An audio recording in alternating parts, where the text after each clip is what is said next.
Bonjour à toutes et à tous et bienvenue sur la chaîne Ronan au théâtre. Aujourd'hui je suis sur le parvis du TGP et j'attends Étienne Godillère, le metteur en scène du spectacle Cannes 3990 qui a lieu au théâtre 71 de Malakoff, et c'est là-bas qu'on va. Il est 13h, la représentation est à 16h.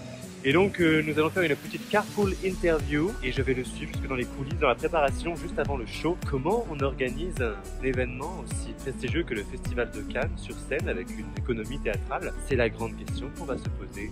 À tout de suite. Et évidemment, si tu es nouveau ou nouvelle sur la chaîne, n'hésite pas à t'abonner et à donner des pouces en l'air. Oui, toujours donner des petits pouces en l'air, pas quelque part par là. On va, voilà. Comment ça va, Étienne? Ça va très bien. C'est à combienième là au théâtre 71? C'est la 5e cet après-midi. Alors donc Cannes 3990, c'est ça? Ouais. J'ai toujours peur de me tromper sur les chiffres. Oui, c'est ça. Il y a un piège. Si j'ai bien compris, on a 5 grands événements de Cannes qui sont racontés. Ouais. Il y a un prologue et après il y a 4 tableaux et 3 intermèdes.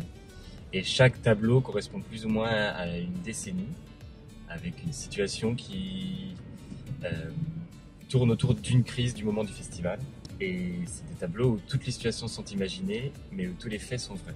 Et pourquoi Cannes en fait? Parce que non mais oui. C'est quand même un sacré challenge. Si j'ai bien compris, pas d'images d'archives ni d'images de films sur scène. Non, et non, il n'y a pas d'image de film. Je voulais pas qu'il y ait d'image de film parce que je trouve toujours ça beaucoup plus intéressant d'entendre parler des films sans les voir et de activer l'imaginaire des gens.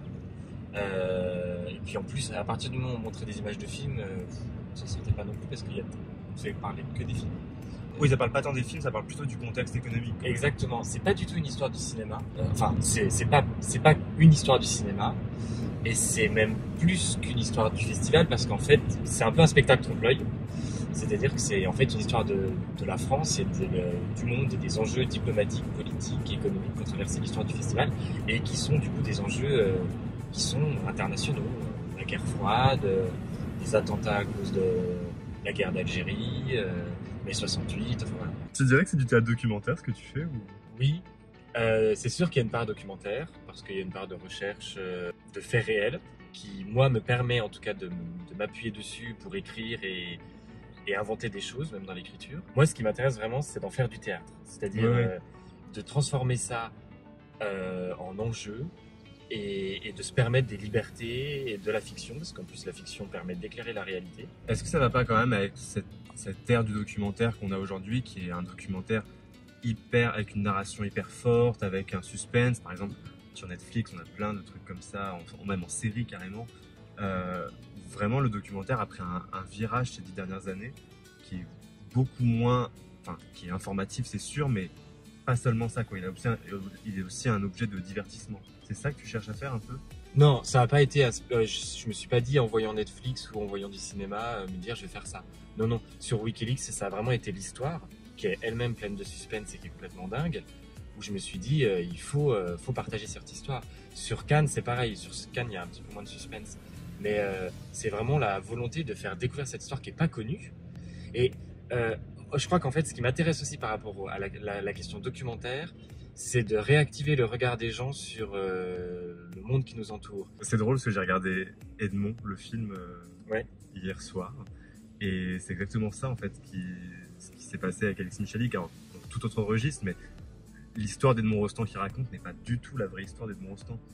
Elle est complètement fictive et à part les personnages qui sont réels et la pièce, et le résultat de la pièce Cyrano de Bergerac qui est réel, la façon dont elle a été écrite n'est pas du tout celle-ci. Et pourtant, c'est un succès incroyable.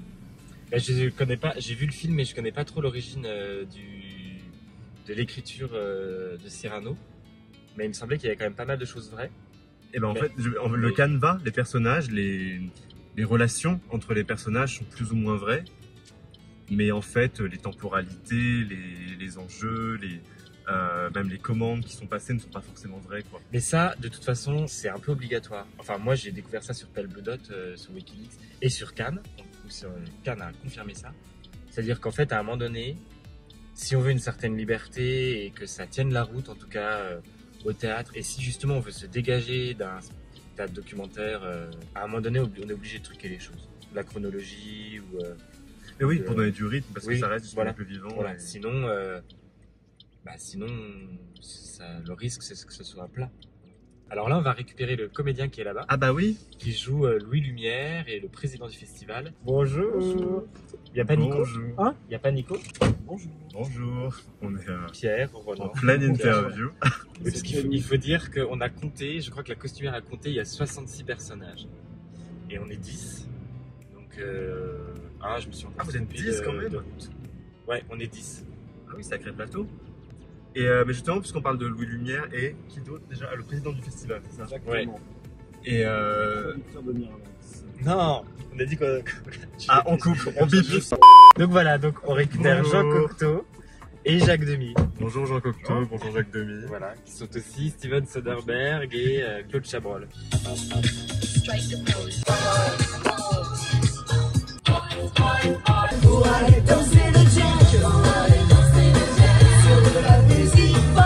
C'est comme ça qu'on se transforme en fait sur un acteur.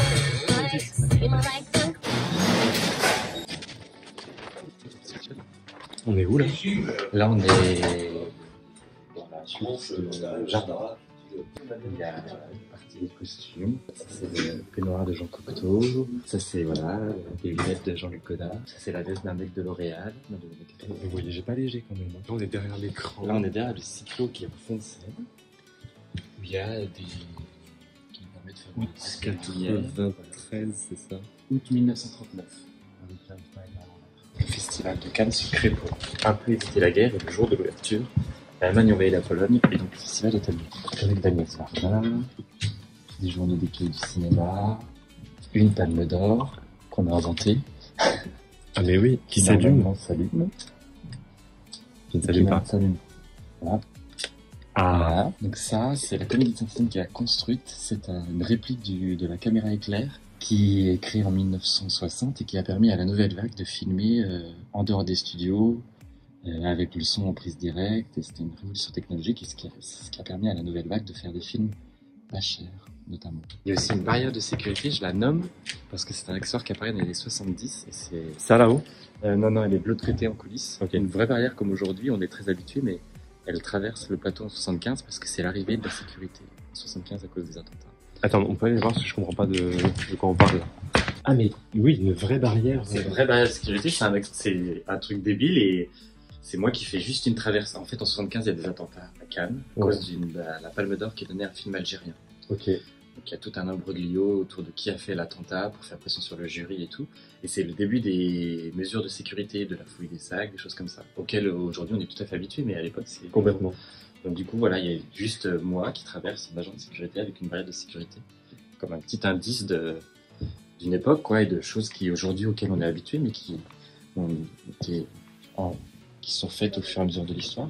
C'est la première affiche du Festival de Cannes, qui est réalisée par le peintre Domergue, donc le premier festival qui a été annulé en 1939. On spoil vraiment la fin du spectacle. L'escalier est pas là au début? Si, mais on n'est pas du tout. Ça, c'est l'image de fin. C'est le grand escalier qu'on voit à la fin. Ok. Et donc, on a un palmier. Ce palmier-là, ici, qui est le seul élément de toute la scène qui ne bouge pas du début à la fin. Bon, et tu fais quoi toi maintenant là? Il est 14h15, le spectacle est à 16h. Et ben, je vais faire quelques notes. Je vais. Alors les notes du coup, dis-nous ce que Chauffer. c'est, parce que tout le monde ne sait Les pas notes, forcément ce que c'est que des notes. c'est des retours aux comédiens en fait pour dire bah voilà telle partie. Alors des fois ça peut être des choses très précises, par exemple cette phrase-là, dis-la comme ça, ou changer un déplacement. C'est facile de faire des notes quand t'es toi-même sur scène? Oui et non. Ce qui est compliqué, c'est que maintenant, comme je suis en coulisses des fois et tout, il y a des bouts, des morceaux de spectacle que je vois plus. Ouais. Mais le spectacle pour le coup est assez rodé maintenant pour permettre. Enfin, on n'est plus trop dans des notes précises. Donc c'est ça, là tu fais des notes, après tu... Après, je vais m'échauffer la voix. Je vais faire une italienne et une allemande de mon texte Ouais. parce que j'ai un texte d'ouverture. Vous la faites ensemble ça? Non, Non, non. chacun de votre côté? Et puis après, on va faire nos mises. Donc la mise, c'est vérifier tous nos accessoires, nos costumes, les placer au bon endroit pour pas courir et pas paniquer dans le spectacle. Et puis là, je sais pas, la salle ouvre à On est à 16h, donc la salle doit ouvrir à 15h45, j'imagine. Et voilà. Ok, donc un bon 2 heures de préparation quand même. Ouais. Ouais. Ouais, non, une heure et demie, ouais, un truc comme ça, ouais. Ok. Et ben, merde. Bah, on prend. Et je vais aller m'asseoir dans la salle.